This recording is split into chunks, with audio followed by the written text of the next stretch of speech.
You know, the other complementary idea to the last video is this concept of being high-end homeless.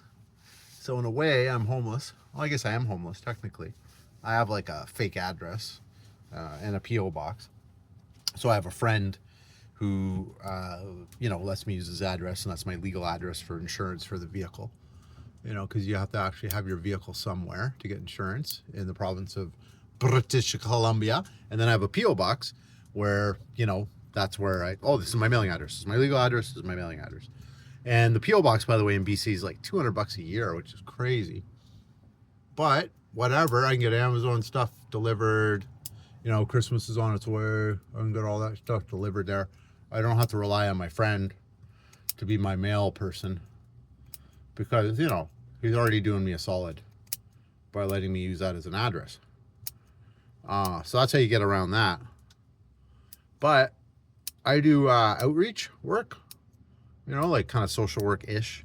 It's like the new social work. Social workers, there's not as many of them anymore. Because they don't want to pay the money for them or and the registry stuff and all that. So they just they downgrade the salary and call it outreach. But it's basically the same kind of job, essentially. And I find, though, my entrance into communities that I work with, the community I work with, is so simple because they're like, you're one of us, kind of. You're kind of one of us. In a way, maybe even a role model. If you want to maybe cut back on the fentanyl or the booze or maybe do some programming or something, you could have an RV, and you could kind of be outside of society in some way or, and function in some capacity beyond where you're functioning. Like maybe you're sleeping in, a camper on the back of a truck that, you've worked hard to get in some way, opposed to sleeping on concrete. Because concrete's not cool.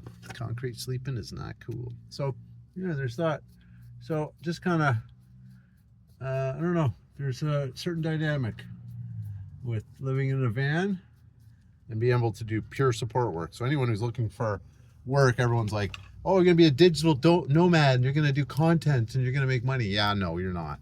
Like maybe one person in 100 is or something. Or if you're super cute, maybe.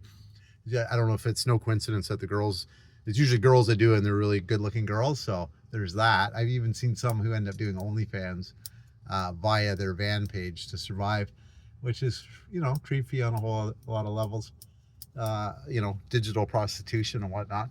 But yeah, there's always the option of like outreach type work because you're kind of homeless.